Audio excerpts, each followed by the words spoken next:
I'm Evelyn Hershey with the American Labor Museum, and I'm going to share another labor arts project with you. American artist Edward Hopper is best known for his landscapes and cityscapes that serve as backdrops for the contemporary inhabitants, many of them workers, that he places within them. Most of his subjects portray a visual storyline: a man closing up a gas station, office workers, and restaurant patrons, all going about their everyday lives. A recurring theme in Hopper's art is windows. The window creates a frame that offers the viewer a glimpse into a story of the subject's everyday lives. With this lesson, I'm going to share instructions on how to create a portrait of the working people of Paterson, New Jersey's silk mills that is inspired by photos and stories of them, and especially about their everyday lives. So let's begin.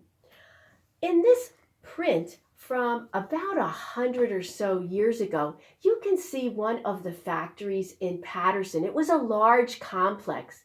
Paterson's silk mills comprised about 300 factories, almost that number, and there were thousands of workers who labored in those mills 6 days a week, Monday through Saturday.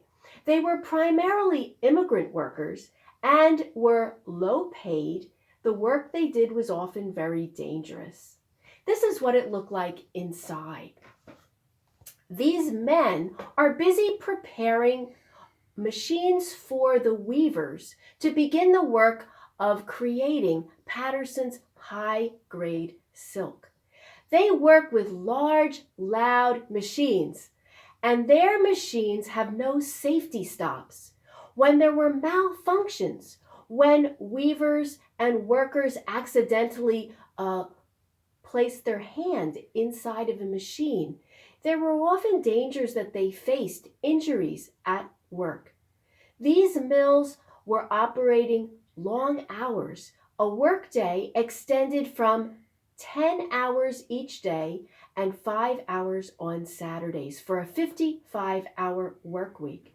Wages ranged from $18 a week to $8, and children who worked in the mills earned between $2.50 and $5 for a 55-hour work week. Kids as young as 8 and 9 worked in the mills.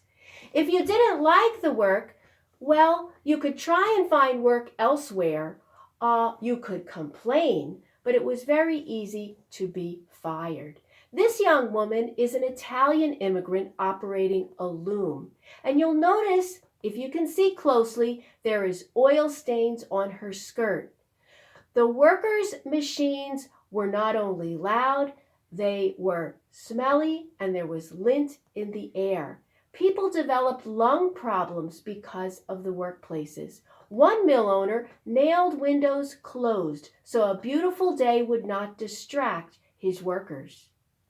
Here's a workplace that I find the most interesting in the mills. It's a dye shop, D-Y-E. The part of the mill where color was put into the raw silk. The dye shop workers work between large vats that are filled with boiling water and chemicals that produce the color. They wore wooden clogs to protect their feet from the dye that spilled out of the boxes, but regularly breathed in the vapors above their vats. And for this work, they earned $8 a week. The mill workers often complained about their jobs, and they knew their only recourse to make work better was to join together and form a labor union. Do you know anyone who is a member of a labor union? What is a labor union? A labor union is an association of workers formed to protect and further the rights and interests of workers. The dye shop workers in 1933 worked with their bosses after a long struggle and created a contract, a list of work rules that are on these two blue pieces of paper that make the workplace fair. The work rules are agreed to by the union members, the workers, and by the bosses. So when the workers go to work, they are protected. Their wages are such that their families can live above the poverty line, and they are physically protected. Their health is protected at work. So to make our art project inspired by these amazing workers and their labor unions, you will need a large piece of paper. I like to use a 12 by 18 sheet of art paper. You can use a legal size piece of paper. What you want to do is create a piece of paper to draw on that is twice as wide as it is high. So I took my blank piece of paper, a ruler and a pencil and scissors, and I cut my large piece of paper so that I have a smaller sheet that is 9 inches high and 18 inches wide. So it is twice as wide as it is high. This is a good size. If you get too small, it's hard to draw on. But twice as wide as it is high is what you will need. And then I took my ruler again. You can see I made a 2-inch wide strip along the side, which I then creased and folded. And then this larger section, I then folded evenly. So I have what looks like a greeting card format. If I open it up, you will notice the small flap. If I attach it with my fingers to the front, I have created like a wedge. We're not going to use our artwork this way. It's going to be displayed this way, but it's dimensional this way, which is what you want. Then on the front of it, I used my ruler again to create, yes, an Edward Hopper window, or the beginning of a window. My window is rectangular. You can make a square one. Gee, you could even make one that's another shape, round. But usually in the factories of Paterson, they were big rectangular windows, and that's what I have.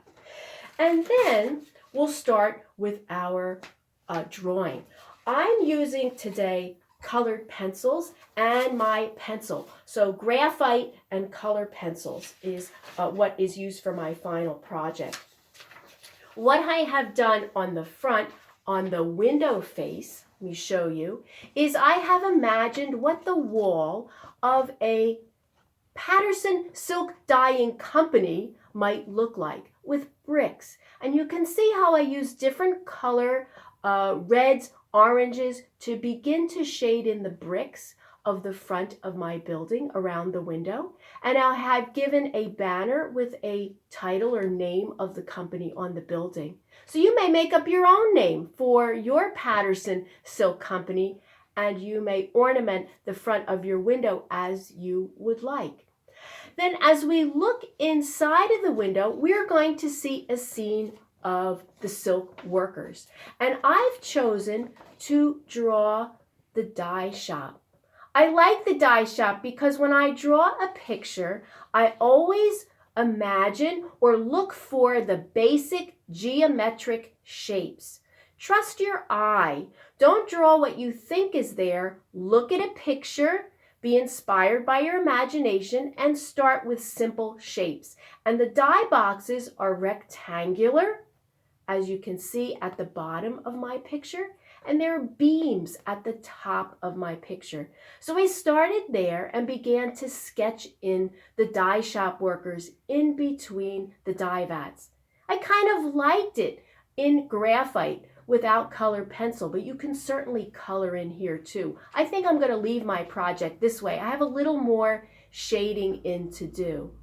To finish my project, of course, I will bring the wall in front of the workers, not all the way flat, but I will use a little bit of cellophane tape to attach the small flap on the side here that creates my wedge, so that when I'm all completed, my project will freely stand on my table, and the effect is of 3 dimension. We are looking through a window at a dye shop interior. So I hope you will enjoy making your Edward Hopper inspired silk mill interior. and that you will make more than one. And as you do, remember the work of the silk mill laborers and how they joined together to form a union to improve their working conditions.